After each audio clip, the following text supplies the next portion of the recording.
Welcome back, everybody. Another midway into the day of origining the GroundFox. I've gotten a good bit of what I wanted to do done. So, let's take a look at this guy.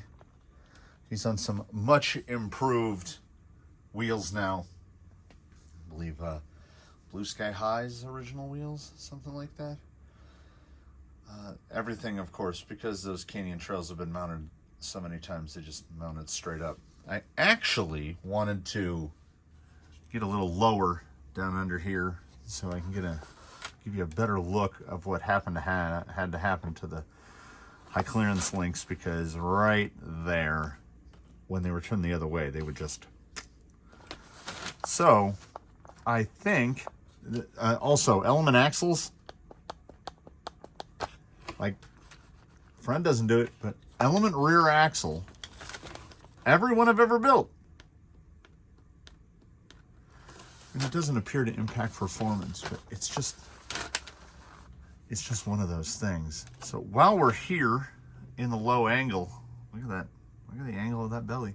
I mean, it sits like, look how low this could sit. Throw some 80s on there. It has, I mean, there's quite a lot of suspension. There's a good amount of flex designed into this. And everything's so fluid. Yeah, it's real good. So, this guy is largely unchanged aside from putting new wheels on him. New wheels to him, not new wheels.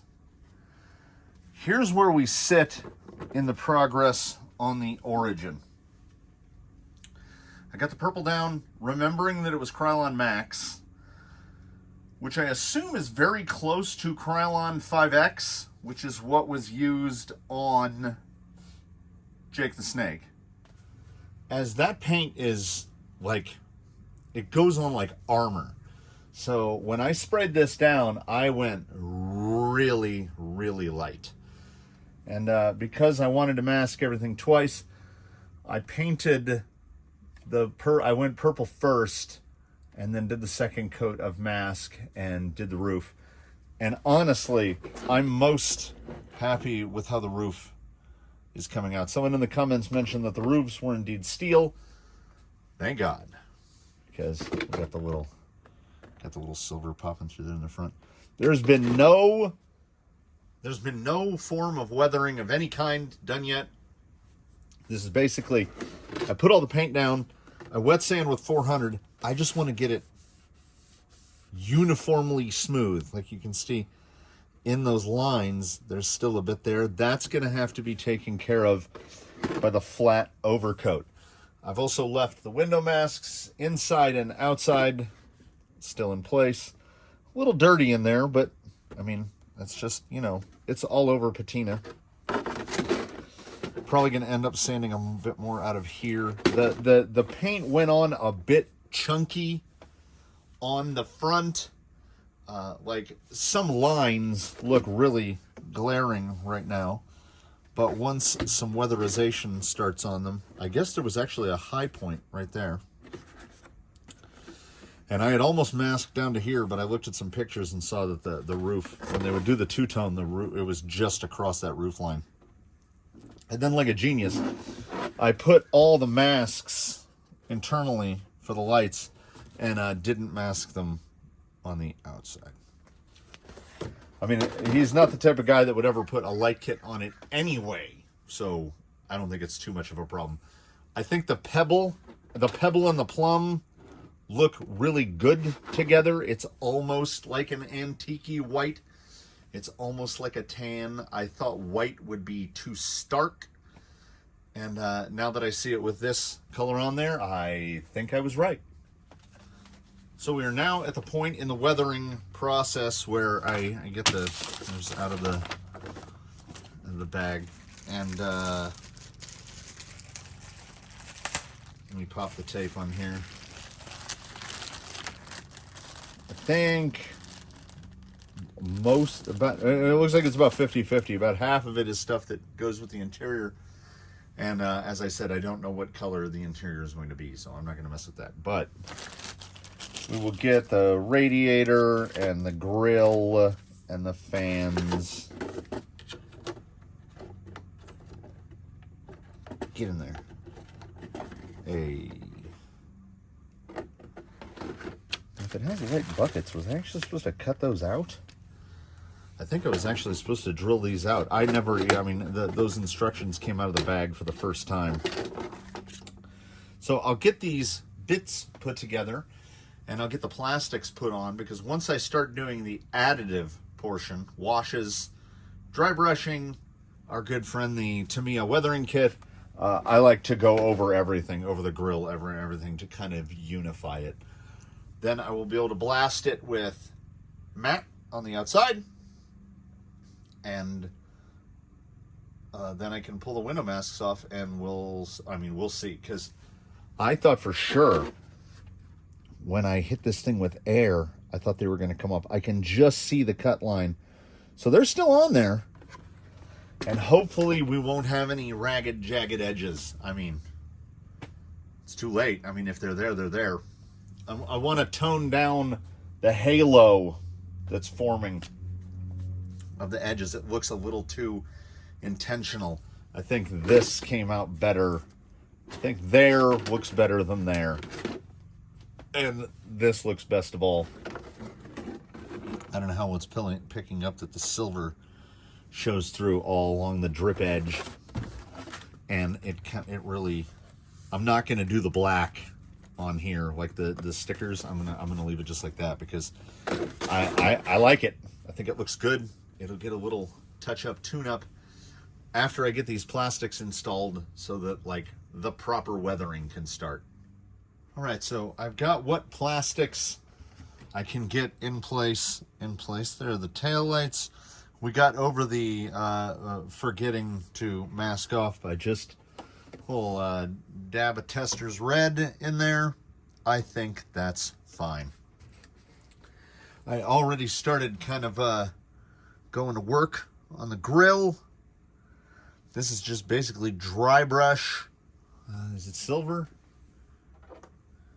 Tester's metallic silver. And then trying to tone everything down a little bit with some of the Revell, the rust and the tar black.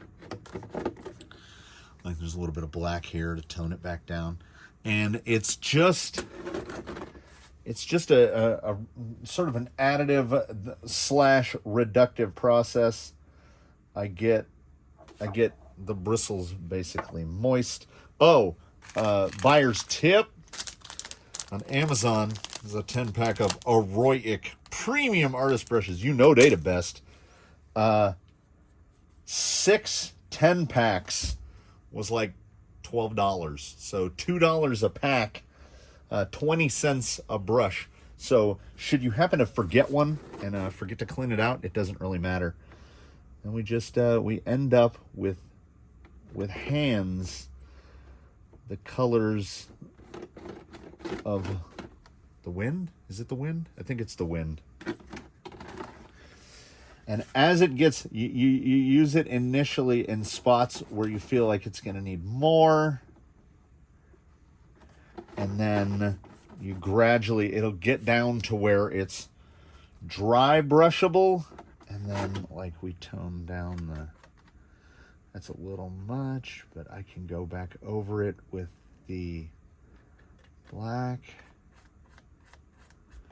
And it's just repeating this. Yeah, I got too much in there. Although, it would be my guesstimate, that back when this particular International was being produced, the windshield wipers were probably chrome. That's the thing, we got a little silver on there. We can... That's about the perfect spot right there. And then you'll get to where you can do the... Just fill that silver out.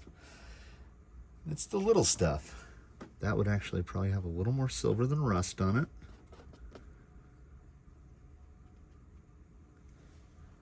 It's pretty good.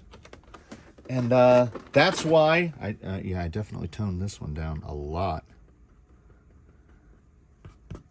It was unintentional, but it is equal parts unintentional and fortuitous.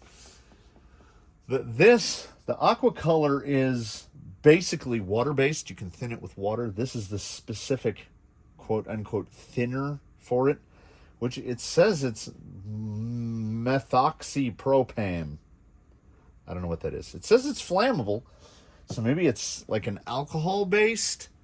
Anyway, they mix, because this is good old-fashioned oil-based lacquer or an enamel. Warning, flammable. They used to say on the bottle what it was. Now it just says contains petroleum distillates. I think it's enamel. Anyway, these two guys don't specifically mix.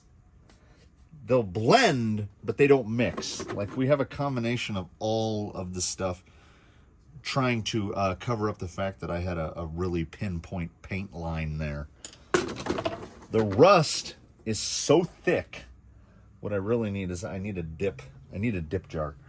So I mean, this is chunky. I don't know why. Just this particular bottle. I just try to get it evenly into the brush, and then we'll take quite a bit out. Because we're just trying to, yeah, it's still a little wet. But we can kind of, a little too bright right there still. Yeah, it's getting there. That's getting there.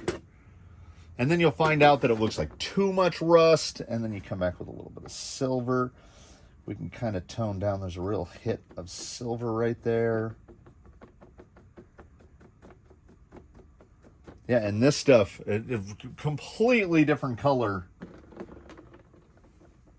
Basically just looks like, it looks like foundation from the Ulta cosmetics store. Yeah, I've been there. But when it goes on, it's effectively indistinguishable from the Rust-Oleum red primer. That's a little too much right there. Yeah, that's in a good dry brushing spot right there. It's just nice. And I mean, this is probably I feel like I'm probably overworking this. As I've mentioned before, the owner of this is visually impaired, like blind in one eye. So and you know what? I'll put him on blast. I don't care. I've known the dude 20 years. Longer. The most colorblind human being I've ever met. He knocked over a box of Losi 8 shock springs. And Losi 8 shock springs are these big, coily things. I thought there was one I could reach. Anyway, they're like that big around. They're almost an inch around. They're big. And they're color-coded. The coils are color-coded. And they have both red and green are two of the colors. And the green is like forest green, like Christmas tree green. And the red is effectively this red. And he held out a hand with two springs in it and said, "Are these the same color?" I still think about it. This was years ago. It doesn't matter if I get any over spatter on the windshield. That's going to have to come on. You know, the mask that it come on. See, we go one way, and then we go back, and then we go another way, and then we go back.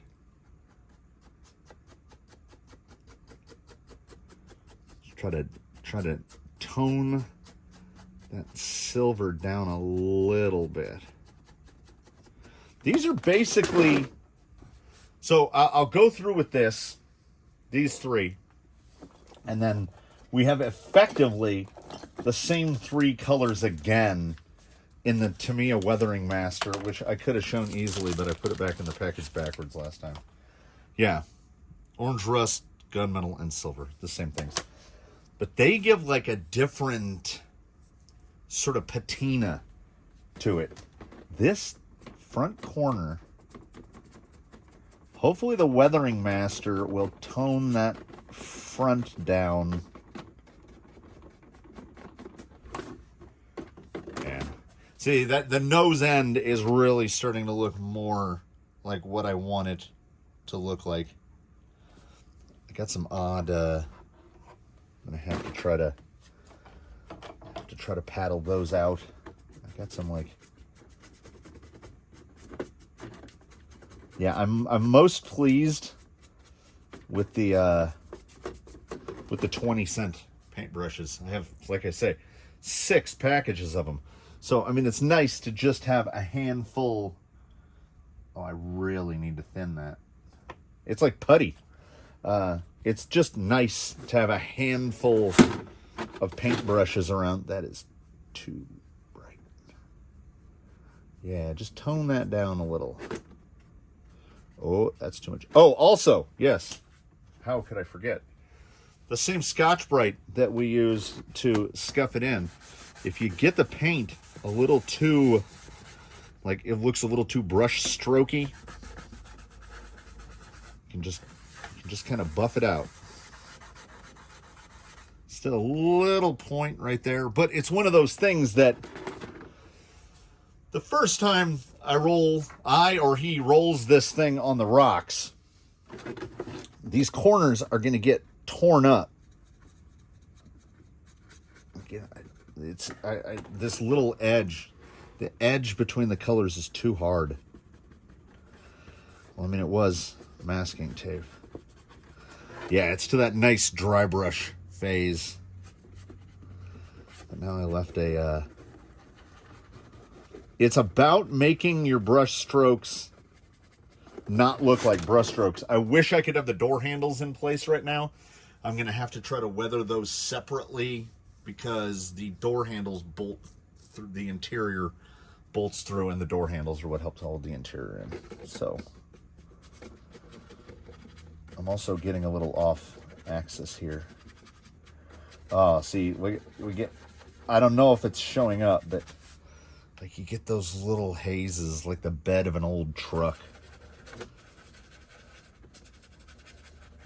Honestly, I think this is coming out, we'll say at least equally well to how the bed came out here. I am authentically chuffed with how the bed came out in here.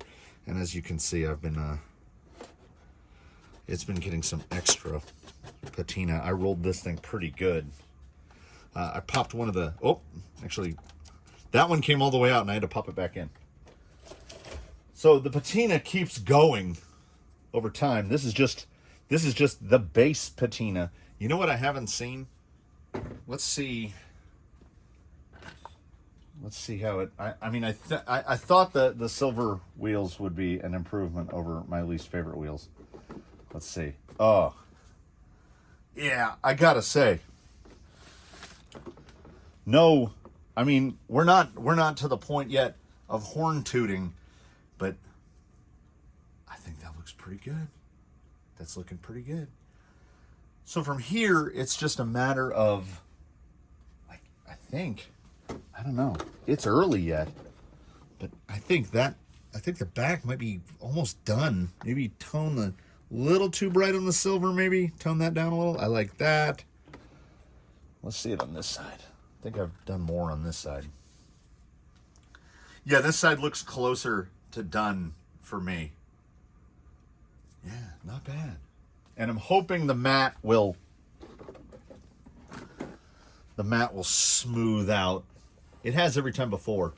I didn't want to sand through too much right there and get it looking odd, let's say.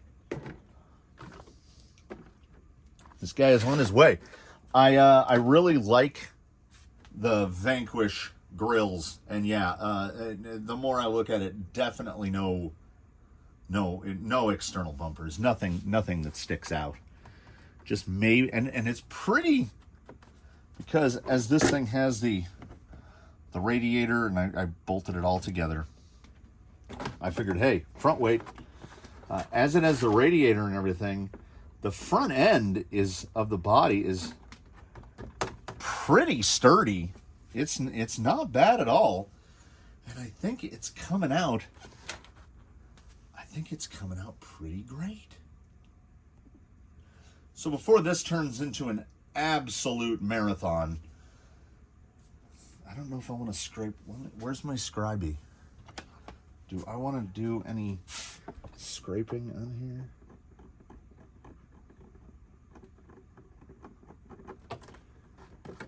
I might.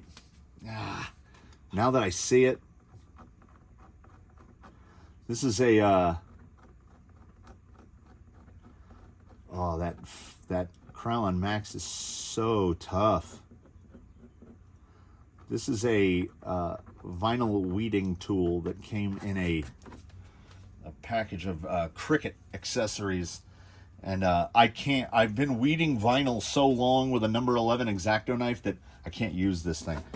So yeah, see, it's a nice, I know it's very subtle, but if I pull that line around,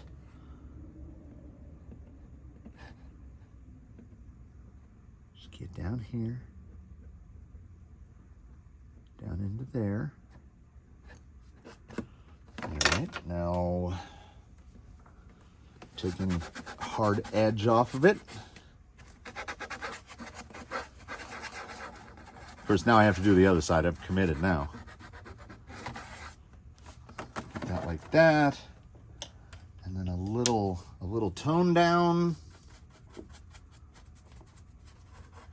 And see, this is how you immediately get in. Oh, and see, there's another. Let me see the mask came over just the tiniest bit. So I will have to. Yeah, my black one's dried out. Yeah, I think that toned down nicely. Maybe we'll get a little silver wash over it. Actually, the fine lines might be better suited to getting taken care of by the Weathering Master, because they actually add a little bit of material in. It's coming along really well. I'm happy with the wheels. I think it's coming together nicely. I'm gonna jump the line on the owner, because he won't be back for like 5 days. I think it'll get wheeled like this. Like it'll get completed, and the paint will be done, and it'll get matte coated, and the masks will come off, etc. Then it'll just leave me with the interior to do. And there it is. And then this guy will be ready to enter into the round of beatings with everyone else. I might have to do a GroundFox versus GroundFoe versus Jake the Snake versus this purple dude. But that, that's way later. I'm happy with the headlights. I think just some Tester silver on there. I think that looks fine. I've had the fan off too long. It's starting to get hot and stuffy in here. So I'm gonna, you know what? As my sister says, every time she calls up someone else on the phone, I'm gonna have to let you go. So thanks for watching, everybody. I'm closing this stuff up. I'm gonna take a break. I'm gonna wash all the paint, as much paint as I can off of my hands. And I hope you do tune in for the next one to see how this turns out.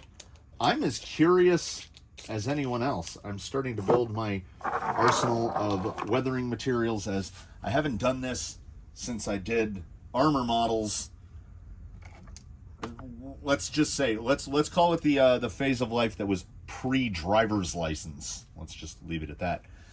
So I'm having a good time. I hope you're all having a good time. Again, as I drag it on and on, thanks again for watching, and we look forward to seeing you all in the next one.